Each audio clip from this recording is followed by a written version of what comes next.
ناظرین، یہ بیان ہے ان بزرگ کا جو وصال کے بعد بھی اپنے مزار کے پاس قرآن کی تلاوت کرتے نظر آئے۔ یہ ذکر ہے اس مرد قلندر کا جس کی ایک نظر نے سینکڑوں لوگوں کو معرفت کے مقام طے کرا کر انہیں خدا تک پہنچا دیا۔ یہ تذکرہ ہے سلسلہ قلندریہ کے اس آفتاب کا جس کی روشنی نے آسمان ولایت پر طریقت کے سینکڑوں چاند اور ستارے چمکائے، اور وہ مبارک ہستی ہیں غوث ملت حضرت شاہ تراب علی قلندر کاکوروی علیہ الرحمہ۔ آپ کاکوری ضلع لکھنؤ کے ایک نامور، مقبول اور بلند مقام ولی کامل ہوئے ہیں۔ آپ کا شمار سلسلہ قلندریہ کے عظیم بزرگوں میں ہوتا ہے۔ آج کی اس خاص ڈاکیومنٹری میں ہم حضرت شاہ تراب علی قلندر رحمۃ اللہ علیہ کی حیات، تعلیمات اور آپ کی کرامت پر نظر ڈالیں گے۔ ناظرین، میں آپ کا میزبان بلال راز ایک بار پھر آپ کی خدمت میں حاضر ہوں۔ آپ سے خلوص بھری گزارش ہے کہ ویڈیو کو آخر تک ضرور دیکھیں۔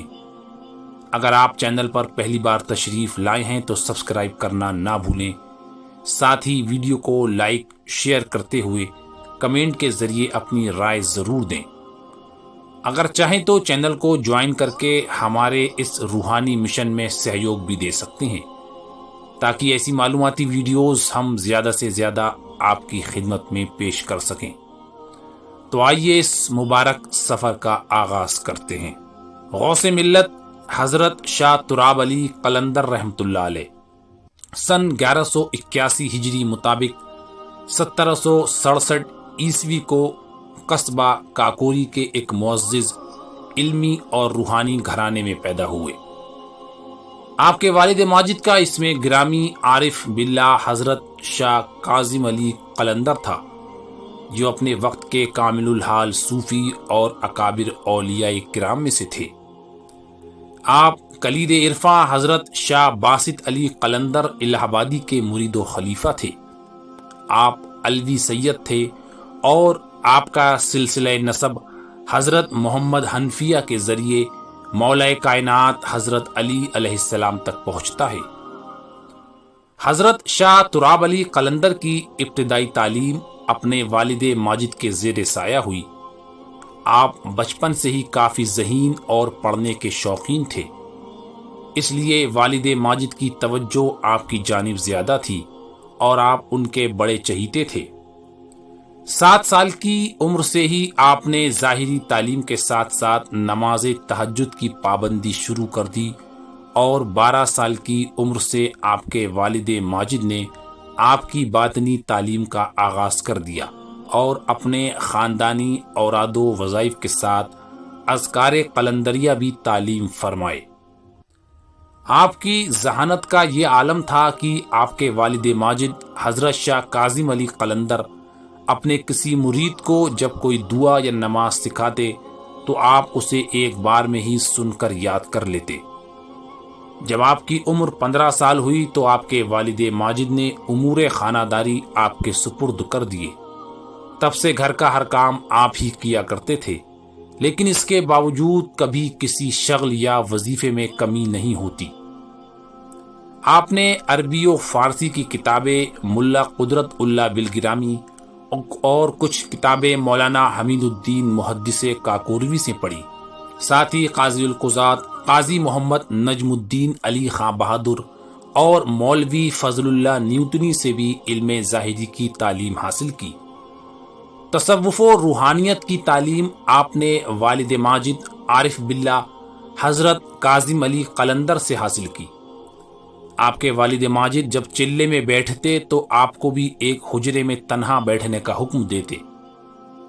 آپ ادھر اپنے حجرے میں اذکار و اشغال کرتے تھے اور دوسری طرف آپ کے والد ماجد اپنے حجرے سے آپ کی طرف توجہ دیا کرتے تھے۔ ان کے ذکر قلبی سے آپ کا جسم جنبش کرتا اور آپ کے لیے روحانیت کے دروازے کھلتے جاتے۔ آپ کے والد ماجد فرمایا کرتے تھے کہ میں نے اپنے لڑکوں کو کسی بات میں کسی کا محتاج نہیں رکھا ہے۔ آپ 40 سال تک اپنے والد ماجد کی خدمت میں رہ کر ان سے روحانی تربیت پاتے رہے عبادت و ریاضت، مجاہدے وغیرہ کرتے رہے۔ آپ کے والد ماجد نے آپ کو مقامات سلوک و معرفت طے کرا کر آپ کو کامل بنا دیا اور پھر خلافت سے نوازا۔ آپ اپنے والد کے انتقال کے بعد ان کے جانشین اور خانقاہ کاظمیہ قلندریہ کے صاحب سجادہ ہوئے۔ آپ اپنے والد ماجد کی وصیت کے مطابق الہ آباد تشریف لے گئے اور حضرت مسعود علی قلندر رحمۃ اللہ علیہ کی خدمت میں حاضر ہو کر سلسلہ عالیہ باسطیہ قلندریہ میں بیعت ہوئے۔ حضرت شاہ مسعود علی قلندر علیہ الرحمہ نے آپ کے حال پر بہت شفقت فرمائی اور نہایت مہربانی سے پیش آئے اور اپنے خاندان کے تمام اوراد و وظائف کی اجازت عطا فرما کر 7 سلاسل طریقت قادریہ، قلندریہ، چشتیہ، سہروردیہ، فردوسیہ، مداریہ اور نقشبندیہ کی اجازت و خلافت عطا فرمائی۔ ان 7 سلاسل طریقت کی اجازت آپ کو اپنے والد ماجد عارف باللہ حضرت کاظم علی قلندر رحمۃ اللہ علیہ سے بھی حاصل تھی۔ اس کے علاوہ آپ کو حضرت شاہ خدا بخش قلندر الہ آبادی اور شاہ عبداللہ قلندر لاہور پوری سے بھی اجازت و خلافت حاصل ہوئی۔ ساتھ ہی سلسلہ چشتیہ نظامیہ اور قادریہ اویسیہ کی اجازت حضرت خواجہ حسن چشتی مودودی لکھنوی رحمۃ اللہ علیہ سے حاصل ہوئی۔ آپ اپنے والد ماجد کے وصال کے بعد 55 سال تک مسند سجادگی پر جلوہ افروز رہے اور ایک عالم کو اپنے روحانی فیوز و برکات سے مالا مال فرماتے رہے۔ آپ ہر سلسلے میں لوگوں کو مرید کیا کرتے تھے۔ مسلمانوں کے علاوہ بہت سے غیر مسلموں نے بھی آپ سے بہت فیض حاصل کیا۔ آپ کے ایک مرید بیان کرتے ہیں کہ ایک بار میں علی گڑھ گیا، وہاں ایک غیر مسلم عورت تھی جس پر ایک جن سوار تھا۔ وہ اسے بہت تنگ کیا کرتا تھا۔ ایک روز اس عورت کا باپ اسے لے کر میرے پاس آیا اور اپنی پریشانی کے بارے میں بتایا۔ میں نے اس سے کہا کہ مجھے جن بھگانے کا عمل معلوم ہے، ابھی پڑھ کر دم کرتا ہوں۔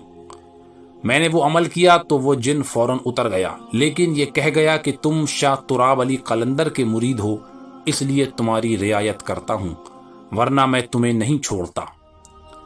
وہ مرید بیان کرتے ہیں کہ میں جب کاکوری آ کر حضرت غوث ملت کی خدمت میں حاضر ہوا تو یہ واقعہ ان کے روبرو بیان کیا۔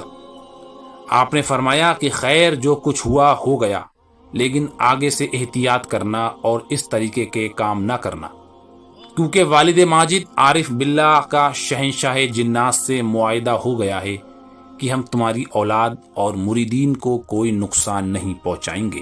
یہ اسی کی برکت تھی۔ آپ کے ایک مرید جن کی کوئی اولاد نہ تھی، آپ نے ایک بار انہیں 2 آم بھجوائے اور فرمایا کہ یہ دونوں آم اپنی بیوی کو کھلا دو، انشاءاللہ تمہارے 2 لڑکے طالب علی اور غالب علی نام کے پیدا ہوں گے۔ انہوں نے آپ کے حکم کے مطابق وہ آم اپنی بیوی کو کھلائے۔ چنانچہ اللہ کے حکم سے ان کے ایک کے بعد ایک 2 بیٹے پیدا ہوئے، جن کا نام طالب علی اور غالب علی رکھا گیا۔ ایک بار آپ قصبہ مرزا گنج میں اپنے ایک مرید کے یہاں تشریف لے گئے۔ اتفاق سے اس وقت اس بستی میں ہیضے کی وبا پھیلی ہوئی تھی اور ہر گھر میں اس بیماری کے 1-2 مریض ضرور تھے۔ آپ جن کے گھر رکے تھے ان کے یہاں بھی ایک مریض تھا۔ ایسی حالت میں ان صاحب کی بیوی نے آپ سے اس مریض کی صحت کے لیے عرض کی۔ آپ نے فرمایا کہ انشاءاللہ ٹھیک ہو جائے گا۔ ان خاتون نے عرض کی کہ ایسی دعا کیجئے کہ یہ وبا اس بستی سے ہی دور ہو جائے۔ آپ نے فرمایا کہ جس وقت ہم جانے لگیں اور کہار ہماری پالکی اٹھائیں، اس وقت سب لوگ چلا کر کہیں کہ علیہ بلیہ جات ہے۔ سب نے کہا کہ ہماری اتنی مجال نہیں کہ آپ کو ایسا کہیں۔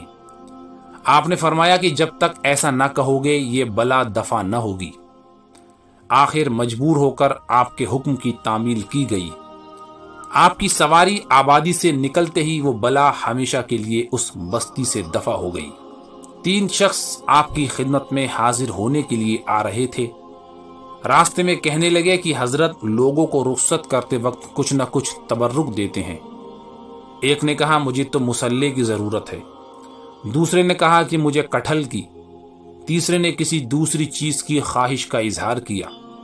چنانچہ وہ تینوں جب آپ کی خدمت میں حاضر ہوئے تو آپ نے ہر ایک کو اس کی خواہش کے مطابق چیزیں عطا فرمائیں۔ اس طرح کے بہت سے واقعات ہیں جن سے آپ کی کرامت و تصرفات کا اظہار ہوتا ہے۔ آپ نے بہت ساری کتابیں تصنیف فرمائیں جو تصوف و معرفت کے موضوع پر اپنی مثال آپ ہیں۔ آپ کو تصوف، علم حقیقت اور شرعی معارف پر گہری پکڑ حاصل تھی۔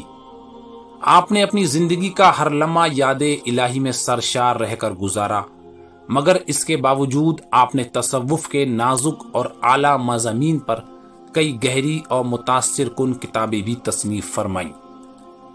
یہ صرف کتابیں نہیں بلکہ روحانی رہنمائی کے نقشے ہیں جن میں ہر پنہ ایک مرید کے لیے راستہ اور ہر پیراگراف ایک تعلیم ہے۔ آپ کی تمام تصنیفات تصوف، اخلاص، توکل، فنا، عشق حقیقی، ذکر و فکر اور سلوک کے ان مدارج کو چھوتی ہے جو عام فہم سے اوپر ہیں۔ لیکن آپ کے انداز تحریر کی یہ خوبی تھی کہ آپ نے گہری باتوں کو بھی آسان، سادہ اور اثردار لفظوں میں بیان کیا تاکہ ہر درجے کا انسان اس سے فائدہ اٹھا سکے۔ یہی آپ کی علمی اور عملی بصیرت کی سب سے بڑی علامت ہے۔ آپ کے پاس علم بھی تھا، عمل بھی اور روحانی نگاہ بھی۔ یہی تینوں خوبیاں آپ کو ایک مکمل عالم دین اور بلند پایہ مصنف بناتی ہیں۔ آپ نے جس وقت یاد الہی میں سرابور ہو کر گزارے، اسی وقت میں آپ تصوف کے نازک اور پیچیدہ پہلوؤں پر بھی گہری کتابیں تصنیف فرماتے رہے، اور یہی آپ کا اصل کمال ہے۔ آپ کی کتابوں کا نام ہے اصول المقصود، مجمع الفوائد، فتح الکنوز، مقالات صوفیہ، مطالب رشیدی، مجاہدات اولیاء، اسناد المشیقت، تعلیم الاسماء اور کشف المتواری وغیرہ۔ حضرت کی کتابیں صرف پڑھنے کے لیے نہیں، زندگی کو بدلنے کے لیے ہیں۔ ان میں روح کا تزکیہ، اخلاق کی اصلاح اور عشق الہی کی طرف بلاوا ہے۔ آپ کی تصنیفات بتاتی ہیں کہ آپ نے نہ کیول علم پڑھا بلکہ اسے جیا، برتا اور پھر دوسروں تک پہنچایا۔ ان کتابوں میں کچھ بزرگان دین کی سوانح اور تجربات پر ہیں، جبکہ کچھ تصوف اور علم باطن کے نفیس اور نازک مضامین پر لکھی گئی ہیں۔ یہ تمام کی تصنیفات اس بات کی گواہ ہیں کہ حضرت کو تصوف کے ہر پہلو پر نہ صرف عبور حاصل تھا بلکہ ارشاد و عمل کے لائق بصیرت بھی میسر تھی۔ اللہ تعالیٰ نے آپ کو شعر و شاعری کا بھی اعلیٰ ذوق عطا فرمایا تھا۔ ابتدا میں آپ شہید تخلص فرماتے تھے، بعد میں تراب کر دیا تھا۔ آپ کا کلام فارسی، اردو اور ہندی تینوں زبانوں میں موجود ہے۔ آپ ایسے صوفی شاعر تھے جن کی شاعری صرف دیوانوں کے دلوں کی صدا ہی نہیں بلکہ روحانی ہدایت کا ذریعہ بھی تھی۔ آپ نے عربی، فارسی اور اردو زبان میں شاعری کی، اور تینوں زبانوں میں آپ کی سادگی، صوفیانہ رنگ اور اثر عیاں نظر آتا ہے۔ آپ نے نہ کبھی اپنا کلام کسی کو دکھایا، نہ اصلاح لی۔ جب کبھی کاکوری سے باہر تشریف لے جاتے تو راستے میں 2 غزلیں کہہ لیتے اور واپس آ کر اپنی بیاض میں لکھوا دیتے۔ آپ کے دیوان سے دیوان حافظ کی طرح فال بھی دیکھی جاتی ہے۔ آپ کی شاعری کا سب سے بڑا کمال اس کی عام فہم اور پرکشش انداز بیانی ہے۔ نہ کوئی ظاہری تکلف، نہ لفظوں کی بھاری بھرکم بازی گری، بلکہ سچے دل سے نکلے ہوئے وہ الفاظ جو سیدھے سننے والے کے دل میں اتر جائیں۔ یہی وجہ ہے کہ آپ کی شاعری کو نہ صرف خاص طبقے نے بلکہ عوام نے بھی قدر کی نگاہ سے دیکھا۔ حضرت کی شاعری عشق الہی کی چاشنی میں ڈوبی ہوئی ہے۔ ہر مصرع تصوف کے کسی نہ کسی پہلو کو اجاگر کرتا ہے۔ کہیں فنا کا پیغام ہے تو کہیں بقا کا، کہیں توکل کی تعلیم ہے تو کہیں رب سے بے پناہ محبت کا اظہار۔ آپ کی شاعری دل کو سکون اور روح کو تازگی دیتی ہے۔ آپ کے کلام کی ایک خوبی یہ بھی ہے کہ اس میں شاعر نہیں، ایک دائی، ایک مشفق روحانی مرشد بولتا ہے۔ یہی وہ بات ہے جو آپ کی شاعری کو مقبول اور اثردار بناتی ہے۔ حضرت شاہ تراب علی قلندر رحمۃ اللہ علیہ کی شاعری محض اظہار جذبات نہیں بلکہ ایک روحانی سفر نامے کی شکل میں سامنے آتی ہے، جو اپنے مطالعہ کرنے والے کو خود سے نکال کر حقیقت کے راستے پر چلنے کی دعوت دیتی ہے۔ آپ کا شمار بھارت کے نامور صوفی شاعروں میں ہوتا ہے۔ آپ کے کلام نے عوام اور خاص دونوں کے دلوں کو چھوا۔ وہ لوگ جو علم و ادب سے دور تھے، انہوں نے بھی آپ کے اشعار میں دل کی آواز سنی۔ یہی عام فہمیت، یہی دلکشی آپ کی شاعری کو مقبول بناتی ہے۔ حضرت تراب علی قلندر رحمۃ اللہ علیہ کی روحانی تعلیمات سے بے شمار مریدوں کی ایک بڑی جماعت تیار ہوئی۔ یہ مرید محض طالب نہیں تھے، بلکہ آپ کے ارشادات کو اپنی زندگی کا حصہ بنا لینے والے وہ دیوانے تھے جن کے دلوں میں عشق حق اور ذکر الہی کی لو روشن تھی۔ کئی طالبان حق نے آپ کی سرپرستی میں روحانی تربیت حاصل کی، سلوک کے مراتب طے کیے اور آپ سے خلافت پائی۔ آپ کے خلفاء میں آپ کے دونوں صاحبزادے حضرت حیدر علی قلندر، حضرت شاہ تقی علی قلندر، آپ کے چچا حضرت میر محمد قلندر، آپ کے بھائی شاہ حمایت علی قلندر، آپ کے بھتیجے رضا علی شاہ قلندر، شاہ باسط علی قلندر، آپ کے بھانجے شاہ نظام علی قلندر، مولوی شاہ جمیل الدین سندیلوی، سید شاہ خادم حسین قلندر بہرائچی، شاہ امداد قلندر لکھنوی، شاہ محمد امین بریلوی وغیرہ تھے۔ یہ نامور خلفاء نہ صرف علم اور عمل میں بلند مقام رکھتے تھے، بلکہ اپنے اپنے علاقے میں آپ کے سلسلہ طریقت کے سچے نمائندے بھی ثابت ہوئے۔ ان خلفاء کی وجہ سے حضرت کے سلسلے کا فیض دور دور تک پھیلا، اور آپ کی خانقاہی تحریک نے ملک کے مختلف حصوں میں لوگوں کے دلوں تک پہنچ کر انہیں تصوف سے جوڑا۔ انہوں نے آپ کے ارشادات، آپ کی کتابیں اور آپ کا پیغام لوگوں تک پہنچایا اور مخلوق کی اصلاح کا ذریعہ بنے۔